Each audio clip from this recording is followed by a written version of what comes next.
Welcome to lecture 11 of module 3 of the course called Game Theory and Economics. Let me just briefly recapitulate what we have been doing in this course so far. In the last lecture, we have started discussing the theory of auctions in game theory, and so the first auction that we are discussing here is the auction which is known as the second price sealed bid auction. This is just one of the different kinds of auctions that are used. In particular, auctions are used to allocate a kind of precious good or an article among different people. So, there might be different contending parties who will like to have that article, and they have different valuation of that article. What the auctioneer or the person who decides who will get the article does is to that he collects bids from different people and allocates that article to that person who submits the highest bid. In second price sealed bid auction, obviously bids of other people are not known to any particular bidder, and when a particular person is decided to be that person who has submitted the highest bid, he gets the object, but the price that he pays is not equal to the bid that he has submitted. In fact, the price that he pays is the highest bid of the set of people which can be selected if he is taken out of the set of bidders. That is, the price that the person who gets the object pays is the highest bid of the other people besides himself. So, that is what is known as second price sealed bid auction. And so, following will be the payoff here. Here, if B I is greater than B bar, then this person is getting the object, and the price that he pays is B bar, where B bar I is the bid submitted by I, and B bar is the highest bid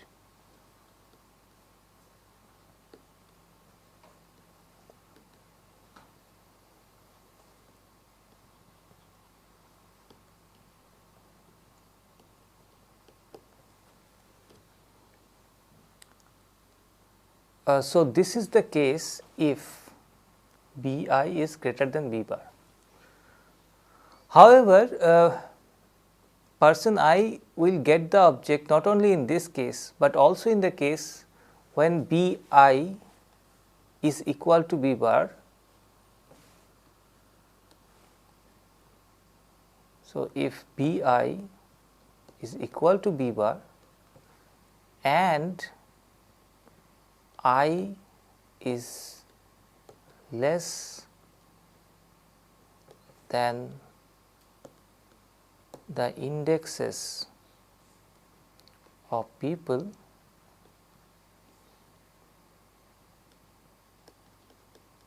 submitting B bar. So, it is possible that the highest bidder, that is I, has submitted a bid which is same as the bid of the highest bidder if he is taken out of the group. In that case, he will get the object, he may get the object if his index, that is I, is less than the indexes of the other people, which means that he values the object more than the other people. But this is the case, in these cases I will get the object. If I does not get the object, he gets 0.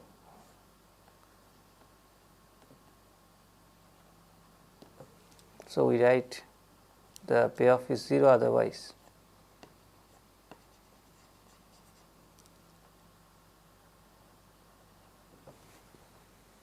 Otherwise means if B I is less than B bar, or if B I is equal to B bar, but I is greater than the indexes of the people submitting B bar. So, this is the setting. Now, what will be the set of Nash equilibria in this case, in this particular second price auction? So, there can be several Nash equilibrium in this auction. A particular Nash equilibrium that may seem very natural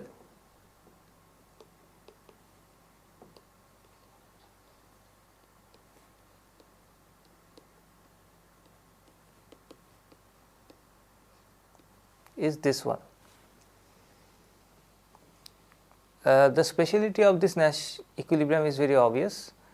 Each person is submitting the bid which is equal to his or her valuation. In this case, the person 1 will get the object,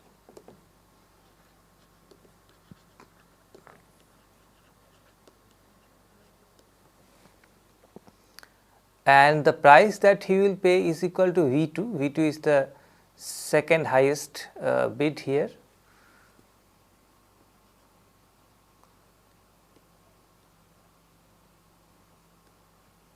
So, this is his payoff V1 minus V2. For others,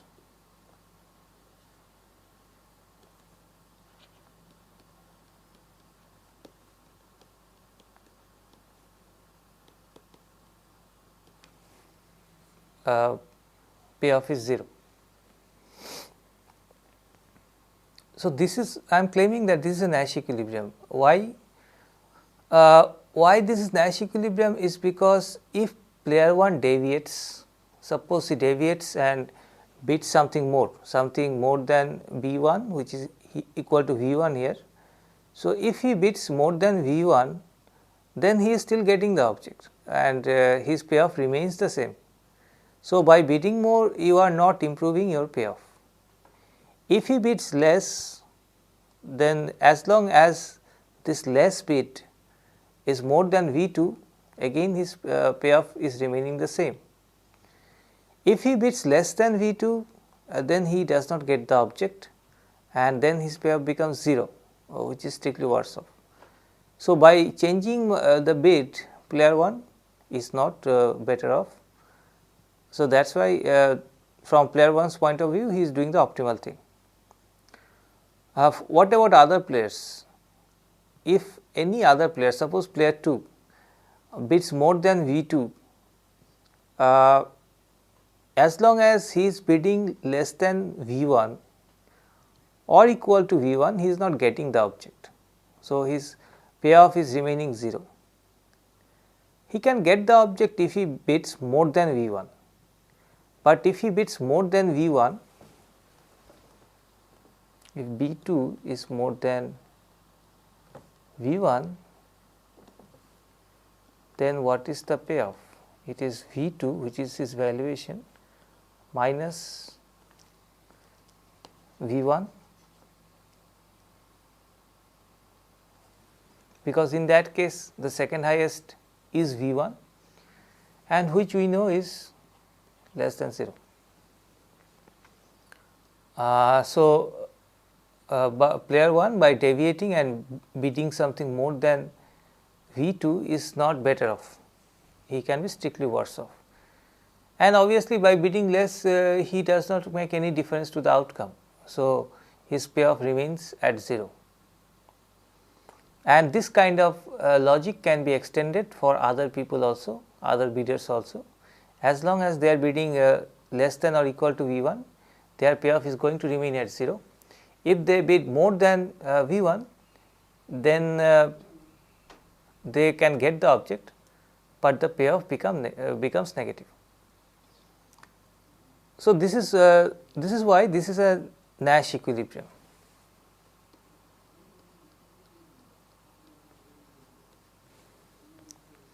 So, everybody bidding his or her valuation is a Nash equilibrium, and in this particular Nash equilibrium player 1 is getting the object. But as I just said that the number of Nash equilibria in this game are infinite, there can be infinite number of Nash equilibrium. One particular Nash equilibrium that is of interest is the following.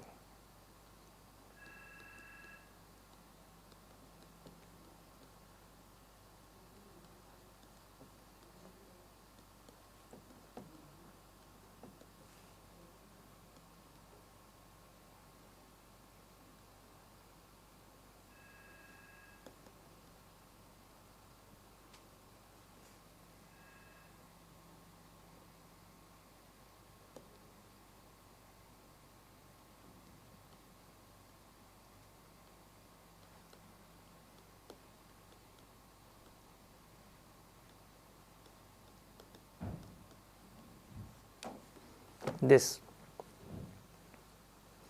here in short what is happening is that player 1 is submitting a bid which is equal to V2, player 2 is submitting a bid which is equal to V1, and other players are submitting bids which are less than V2, strictly less than V2. I am claiming that this is a Nash equilibrium. Why this is so? First observe that in this particular configuration of bids, it is player 2's bid which is V1 which is the highest. So, player 2 gets the object, but what is his payoff? It is V2 minus V2, because player 1 has submitted the second highest bid which is in fact V2, and so player 2's payoff from this equilibrium set of actions is 0. What is player 1's payoff? Player 1 is not getting the object, so it is anyway 0, and this is true for other players also.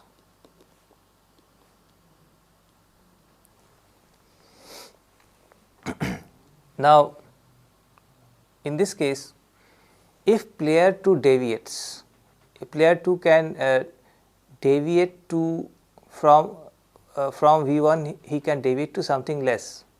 He can deviate to something less, but if the deviation is greater than V2, he is still getting the object, and as long as he is getting the object, his payoff is remaining same at V2 minus V2, that is 0.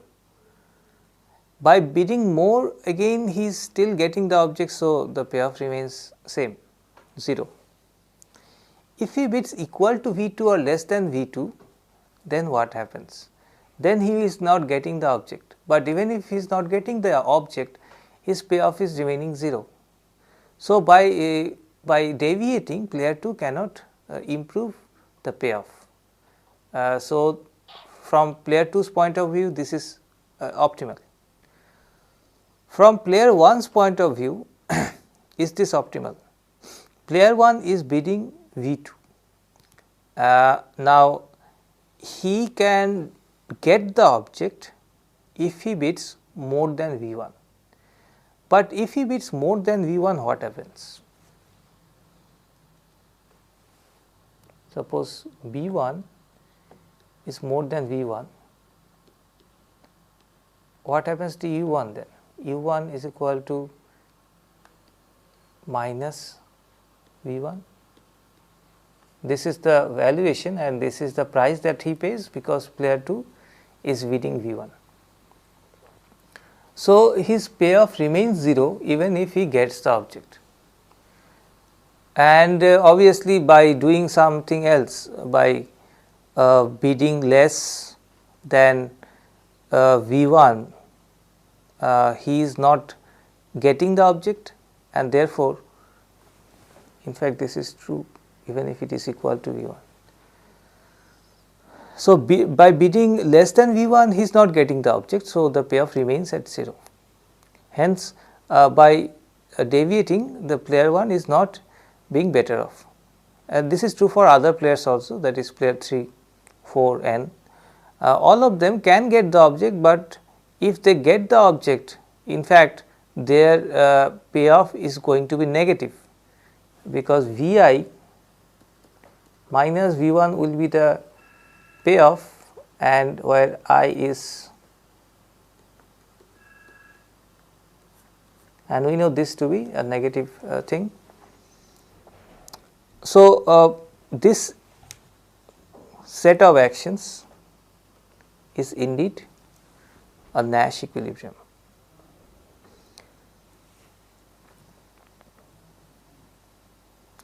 Now, this is something which is a little bit curious, because in this Nash equilibrium what player 2 is doing is bidding more than his valuation.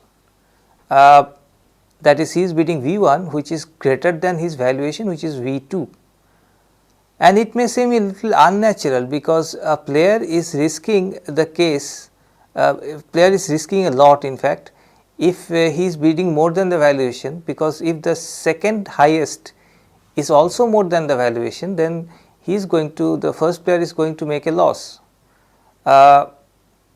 In this equilibrium he is not making a loss, because the second highest is equal to V 2. So, player 2 is just breaking even, but nevertheless it seems a little unlikely that any player will bid more than the valuation, because it becomes a little risky. And this idea is sought to be captured by the following proposition, that in second price auction for any player I,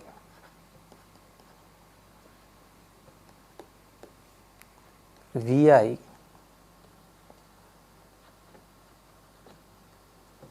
weakly dominates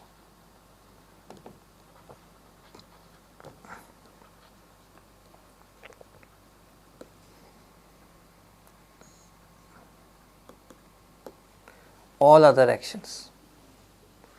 So, for any player I, if that player bids V I, that is weakly better than bidding anything else in some case, which means that in some cases this person I will be strictly better off by not bidding anything else, and in some cases he will be indifferent if he bids V 1 compared to any other bid. To exactly show what it, how we can make this proposition is the following. Suppose in this line I am representing B bar. B bar is the highest bid of other players if I take out the player I, and suppose here is V I. Now, if B bar is less than V I, then player 1, player I will get the object. Suppose B bar is here, and he will get the object, and the payoff that he gets is this much, where this value is same as this value. Similarly, if B bar is here, this value is same as this value, and therefore, by connecting all these points I get the line which represents the payoff of player I.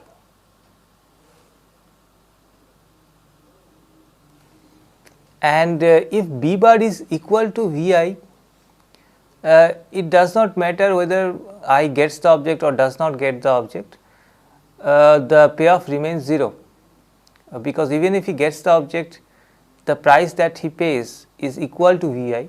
So, the net payoff is 0. If B bar is greater than V I, obviously he is not getting the object, so payoff is 0. So, it remains coincided with the axis. So, this is the case of V I is is equal to the person is, suppose bidding equal to Vi, then what happens? Suppose the person is not bidding Vi,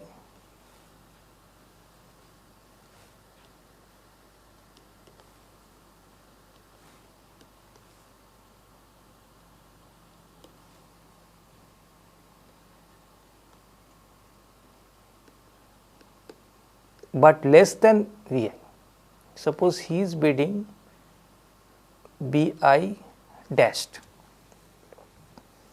Now, if he is bidding Bi dashed, then if the other player's valuation, other player's highest bid is less than this Bi dashed, then he is getting the object obviously, and the price that he is paying is the difference between Vi and that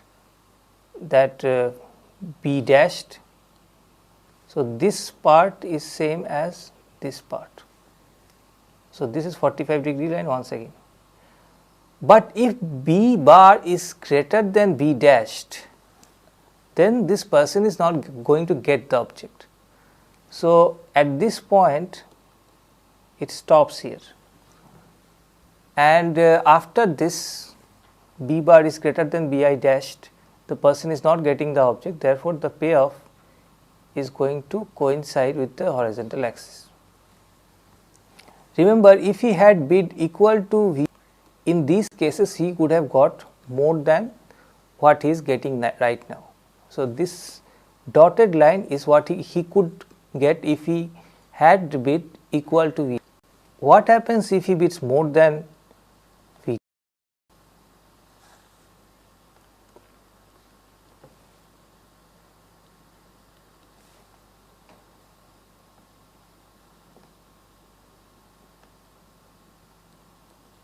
So, suppose Bi dashed is here.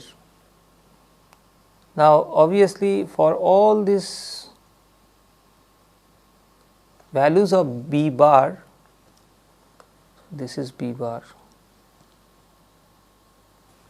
For all these values of B bar which are less than Vi, this 45-degree line will denote his payoff.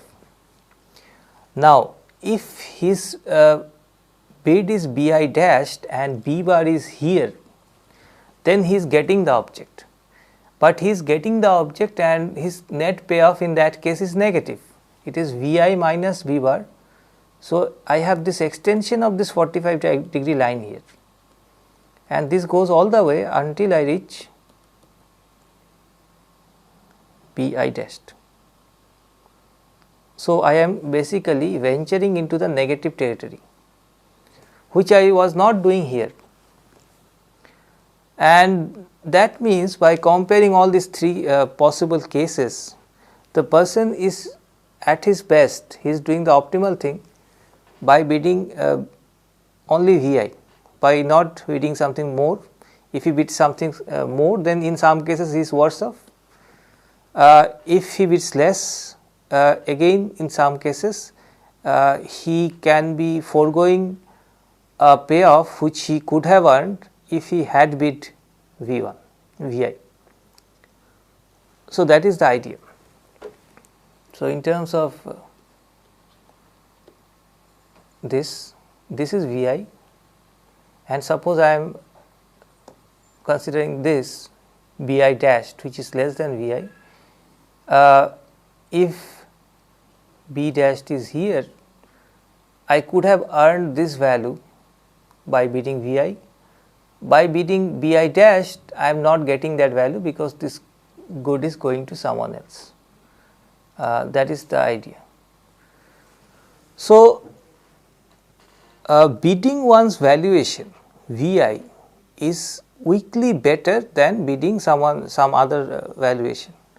Obviously, if B dashed is B bar is here, it does not matter whether a person is bidding Bi dashed or Vi.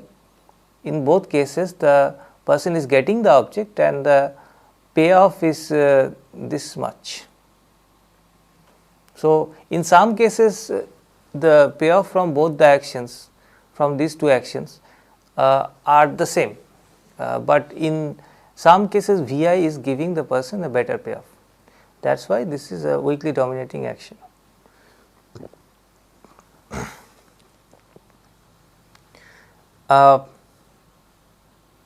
And this is true for any bit which is greater than Vi also. That is why we are saying that Vi weakly dominates all actions, all other actions. Let us do one exercise which is a generalization of this framework. Find all the Nash equilibria of a second price seal bid auction with two players.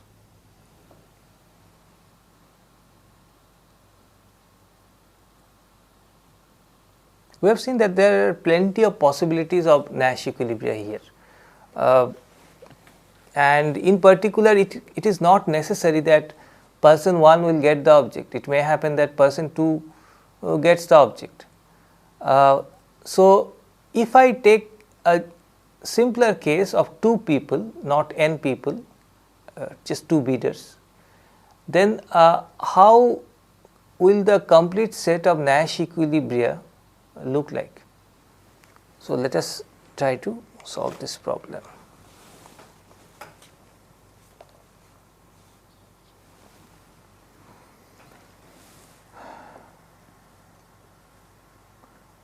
So, players 2 bidders, actions, their bids B1 and B2, non-negative numbers, preferences. Each likes to maximize payoff, and Ui, that is the payoff of player I, is Vi minus Bj if Bi is greater than Bj, or Bi is equal to Bj and I is less than j, is equal to 0 if Bi is less than Bj, if your bid is less, or Bi is equal to Bj and I is greater than j. So, this is the payoff function of player I can be 1, I can be 2. We need to find out what is the Nash equilibrium. So, we shall go along the familiar way, we shall try to find out the best response functions and try to see at what areas or what points the best response function of these two players are intersecting with each other. So, for player I,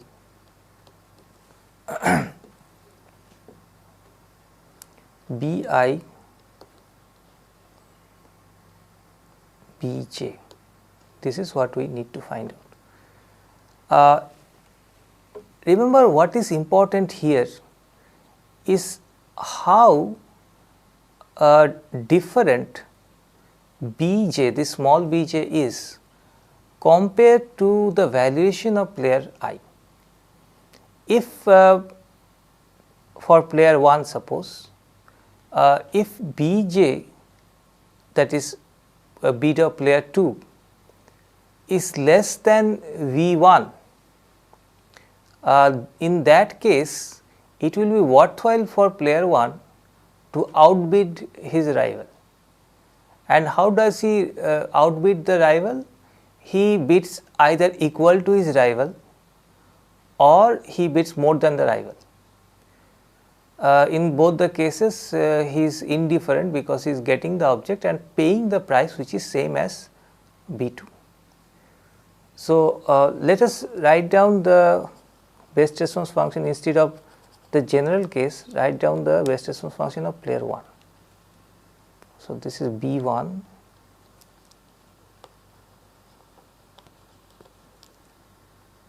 because the things are not symmetric. That is why we are writing these things, these two best response functions separately, is equal to B1 such that B1 is greater than equal to B2 if B2 is less than V1. If B2 is equal to V1, then by bidding less the player 1 is getting 0. By bidding equal or less greater than B2 also, B1 is greater than equal to 0 if B2 is equal to V1. In this case, by bidding anything, player 1 is getting no payoff, he is getting 0 payoff. So, he can bid anything, there is no maximum to his payoff function. And what happens if B2 is strictly greater than V1? In that case, player 1 will like to lose the object, because if he gets the object, then the price that he will be paying will be more than his valuation, which is not good for him. So, in this case, player 1 will be bidding something strictly less than B2 if B2 is greater than V1, right. So, this is the best response function of player 1. What about the best response function of player 2?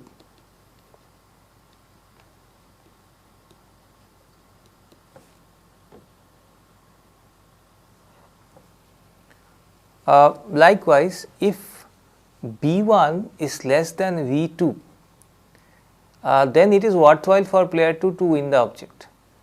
So, he will win the object if he bids strictly more than the other people's bid. If B1 is strictly less than V2.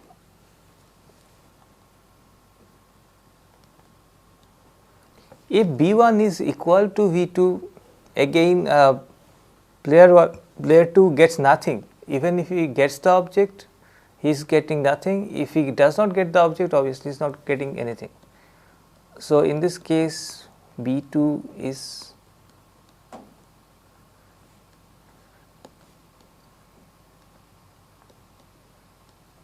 this. And finally,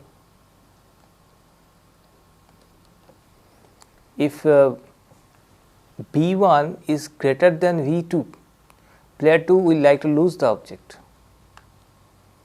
So, in this case, he loses the object by bidding less than B1 or equal to B1.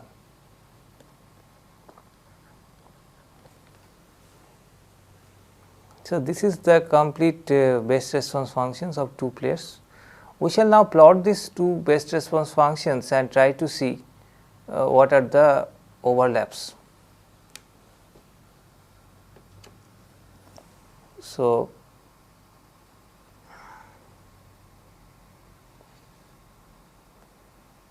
this is B1, this is B2. Remember, V1 is greater than V2. This is suppose V2, this is suppose V1.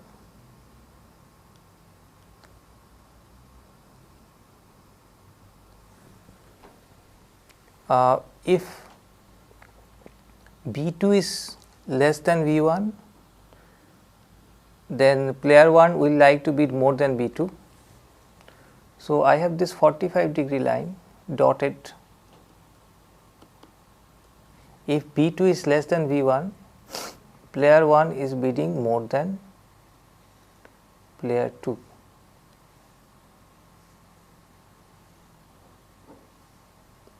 More than and equal to also. So, this line is included here.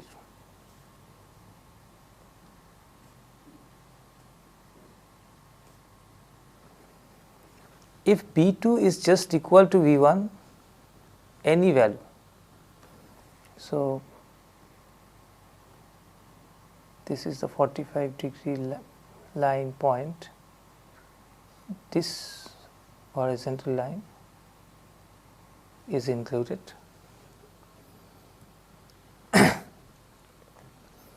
If B2 is greater than V1, B1 should be strictly less than B2.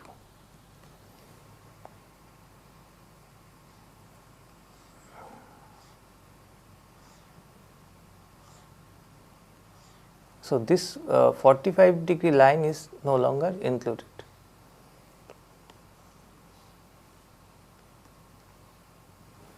Okay. This is the best response function of player 1. Player 2's best response function, if B1 is less than V2, then B2 is strictly greater than B1. So, this is the V2 point. I have this vertical line here, and all these points will be included.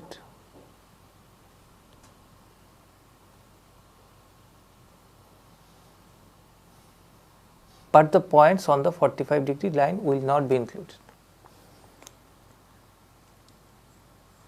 Secondly, if B2 is equal to B1 is equal to V2, B2 can be of any value. This is the vertical line, and if B1 is greater than V2, B2 is less than equal to B1. So,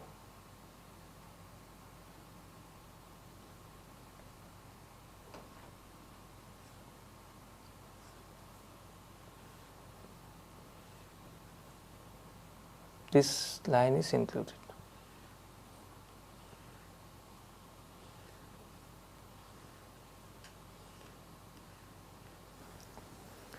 So, we have basically two sets of Nash equilibria here.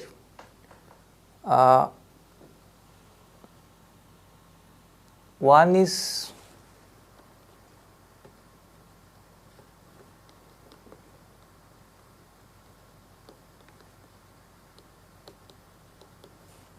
the first set. Let us first describe this set, which is on the northwest. B1 is less than equal to V2 and B2 is greater than equal to V1, and if I describe this set, B1 is greater than equal to V2, B2 is less than equal to V1, and B1 is greater than equal to B2. This line is basically important. I have to consider points only to the right of this line. So, this is a set of Nash equilibrium and this is a set of Nash equilibrium.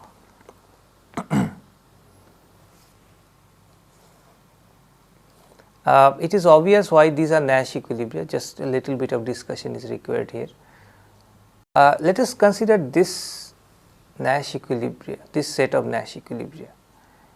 Here player 1 is bidding something less than or equal to V2, player 2 is bidding either equal to V1 or greater than V1. So, player 2 will get the object in this case, and player 2 will pay a price which is equal to B1. So, if B1 is less than V2, then player 2 will make some positive payoff. And can he deviate and be better off? If he deviates to something less than V1, as long as this less than V1 is greater than V2, he is still getting the object and his payoff is remaining the same.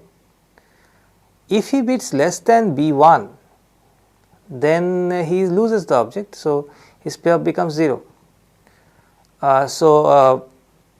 By deviating, he is not being better off. What about player 1? Player 1 is not getting the object. If he wants to get the object, he will have to bid more than B2. But if he bids more than B2, either he gets 0 payoff when B2 is equal to V1, or he gets a negative payoff when B2 is greater than V1 and he outbids player 2. So, by deviating, he is not getting any positive payoff, and so therefore, this is a Nash equilibrium. By the same logic, this other thing is also a Nash equilibrium. Here player 1 is getting the object by bidding more than V2, and player 2 is bidding something less than V1, but at the same time B1 is greater than B2. So, player 1 is getting the object, and he is paying a price which is equal to B2, and B2 we know is less than equal to V1. So, it is either positive or 0, player 1's payoff. By deviating, he can lose to player 2, that is the only thing he can do, but if he loses to player 2, his payoff becomes 0. So, which is not in any case better than what he is getting right now. By the same kind of logic, we can show that player 2 also by deviating cannot be better off. So, these are the complete set of Nash equilibria in case of 2-person second price auction. Let us do one more exercise and then we shall talk about some other sort of auction. This is the exercise. An action affects each of 2 people, so it is a 2-person game. The right to choose the action is sold in a second price auction. That is, the 2 people simultaneously submit bids. The one who submits the higher bid chooses her favorite action and pays to the auctioneer the amount bid by the other person, who pays nothing. For I is equal to 1 or 2, the payoff of person I when the action is A and the person I pays M is UIA minus M. In the game that models this situation, find for each player a bid that weakly dominates all the players' other bids. So, in short, there are 2 players and they are bidding with each other. So, let us call these bids as B1 and B2. Now, whoever is winning this auction, second price auction, is getting to choose an action A, and if he chooses the action A, suppose I wins,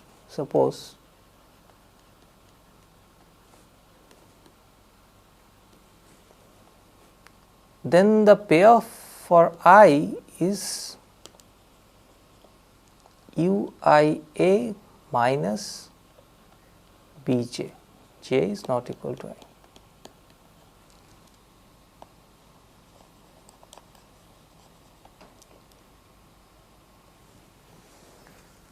And when I is choosing, so I is choosing A. When I is choosing A, it affects the payoff of the other player also. The other player gets UJA, because this A is entering his utility, his payoff function also, though he is not paying in anything in this case, because he is losing the auction. So, this is the setting, and we have to find out an action for each player, a bid that weakly dominates the player's other bids. So, I do not have much time today. Just before we wrap up this lecture, let me introduce another kind of auctions that we shall be discussing in detail in the next lecture, which is called the first price auction. First price sealed bid auction.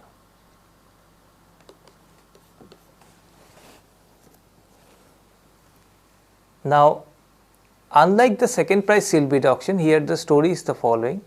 The people are submitting their bids and the person who is submitting the highest bid is winning the good, is obtaining the good. The price that he is paying here is not the second price, but the price that he himself is quoting. So, the price is equal to the bid that he himself has submitted. So, this is the case, and this is also known as the Dutch auction.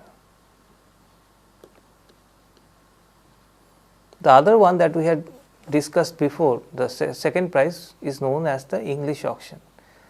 This is called the Dutch auction because the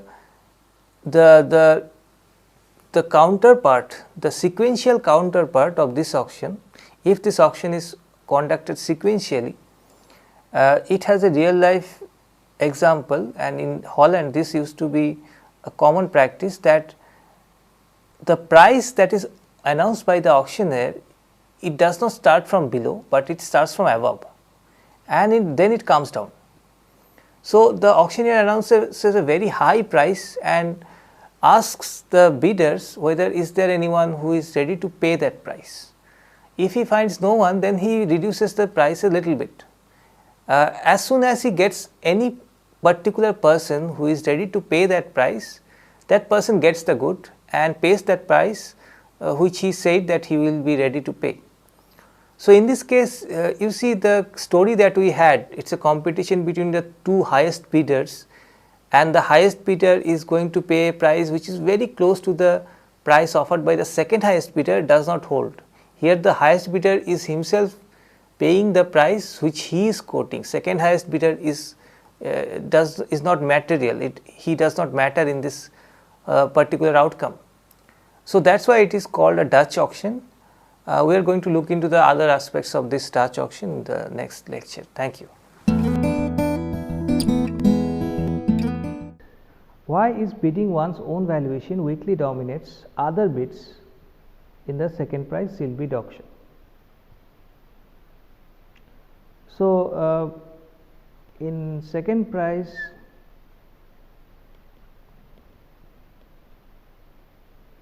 sealed bid auction, price one pays if she gets the object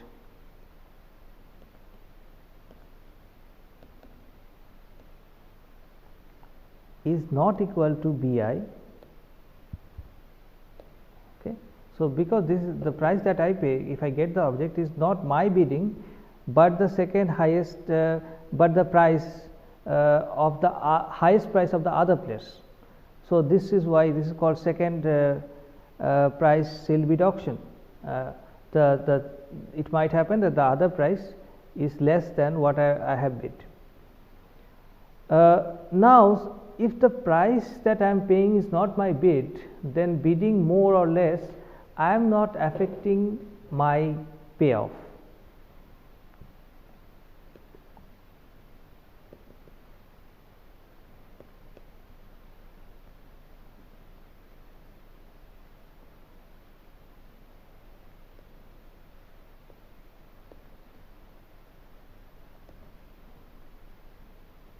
which is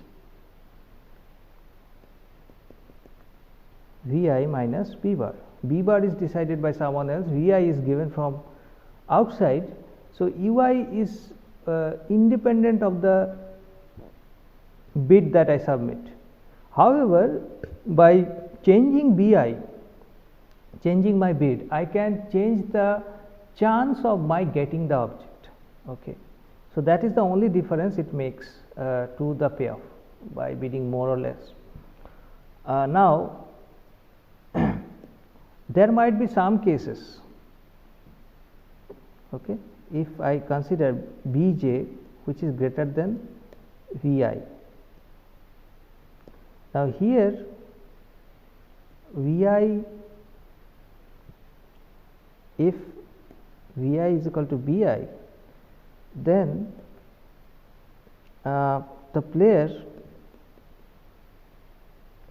may not get the object compared to the case compared to Bj. So, here is Bj. So, in some cases by bidding Bj I will get the object, but by bidding Vi I will not get the object. But in those cases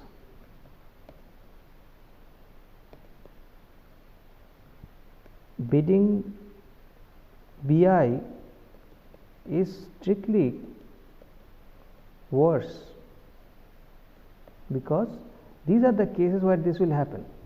If B bar is between Vi and Bj, in these cases by bidding Bj I will get the object, by bidding Vi I will not get the object, but if I get the object I get a negative payoff of this much. So, bidding Vi is always better. In all other cases, suppose B bar is here or B bar is here, it does not make a difference, bidding Vi is same as bidding Bj. So, therefore, Vi is weakly dominating Bj if Bj is greater than Vi. By a similar logic, I can show that Vi weakly dominates Bj if Bj is less than Vi. Briefly describe the first prize sealed bid auction. So, here players, n bidders, actions,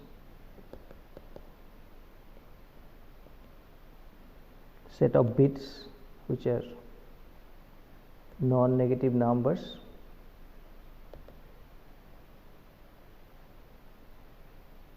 okay, and preferences is given by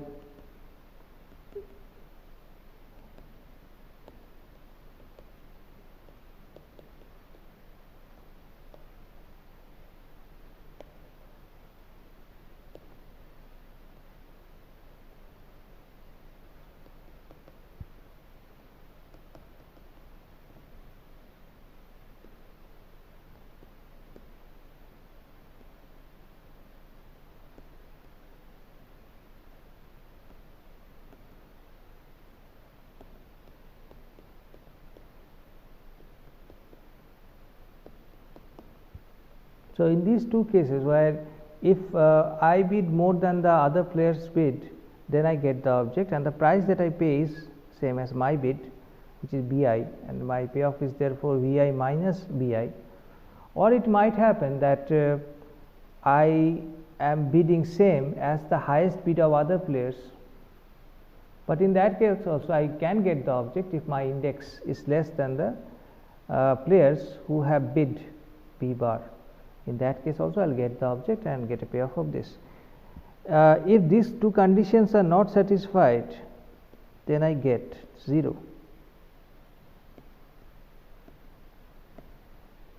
That is, two conditions means if my bid is not the highest bid, or my bid is the highest bid, but there is another player whose bid is equal to my bid and whose index is less than my index. In that case also I will lose the object. So, I will get 0.